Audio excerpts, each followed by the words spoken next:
Storytelling as an art has been refined for centuries. Authors are our gateway to incredible worlds. Legends like Tolkien, Martin, and Crichton have permanently marked the landscape of book writing, but none other has quite left their mark like Stephen King. For over 40 years, he's written unique and memorable stories, and his works have been on the rise in popularity recently, kickstarted by 2017's It with Bill Skarsgård and J.J. Abrams' Castle Rock series. But he had never truly faded, and for good reason. With around 100 titles to his name, King crafted a multiverse that even die-hard fans have yet to fully comprehend. The core of his multiverse is the Dark Tower.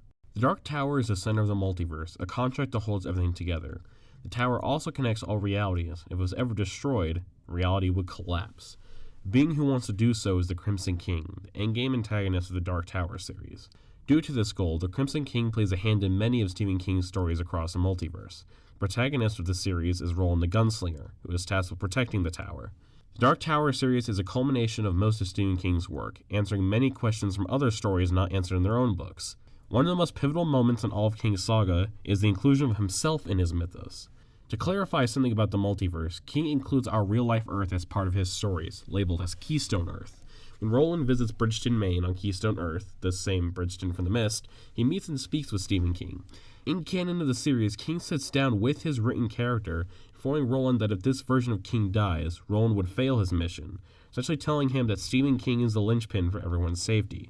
It is even implied in the story that the Crimson King was behind the real-life car accident that hospitalized King in the middle of him writing the series. If King had died in the accident, the story would be unfinished, literally leaving Roland with no way to complete his mission. Backing away from the Dark Tower for now, another common occurrence throughout King's multiverse is a power called the Shine, first directly referred to in The Shining.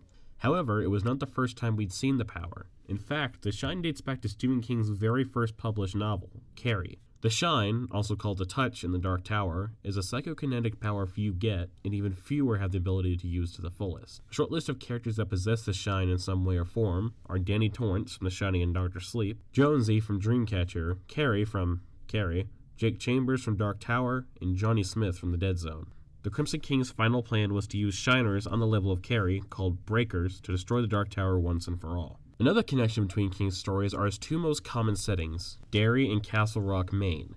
Castle Rock is where stories like Cujo, The Dark Half, and Needful Things take place, while Derry is the setting of ones like Dreamcatcher, 11/22/63, Pet Sematary, and It. Speaking of It, Pennywise is another creature that spans stories. In the Dark Tower, Roland fights a creature known as Dandello, who turns into a clown after he is killed. While King himself has made it clear Pennywise and Dandello are not one and the same, they are speculated to be of the same species. In Dreamcatcher, Jonesy and Mr. Gray find a plaque made by the Losers Club. Spray painted over the club's plaque in bright red was the phrase, "Pennywise lives." In 11/22/63, Jake Epping is investigating a local crime, asking two kids in Derry for answers.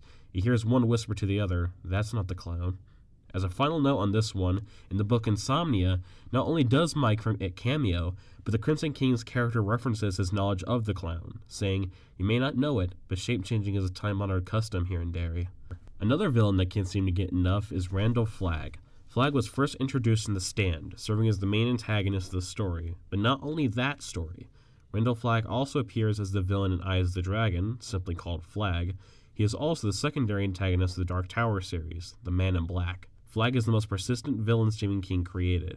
The final major string in King's multiverse is the Shop. The Shop is a secret agency that experiments with many factors within the multiverse, primarily with Thinnies, the portals between King's separated worlds. They're responsible for things such as giving Charlie her powers in Firestarter, and opening a Thinny to the Macroverse that let out the creatures in The Mist. The Macroverse being where creatures like the ones from The Mist and Pennywise come from. The Shop was also referenced in The Stand. That's pretty much the big things that connect King's works together. There are plenty of smaller strains, though. Ace Merrill, the bully from Stand By Me, not only cameoed in Needful Things, but also grew up long enough to die in the events of Castle Rock Season 2. Before Andy Dufresne was locked up in Shawshank and Shawshank Redemption, he made a stock portfolio for Dusender, the Nazi survivor and apt pupil. Father Callahan from Salem's Lot became a prominent character in Dark Tower from 5 onward, even finding a copy of Salem's Lot while on Keystone Earth. That said, Stephen King's multiverse is a vast expanse with many entertaining, interconnected stories. And wherever it goes from here, whether we get new stories or more of the old, one can only imagine if we can get more convoluted.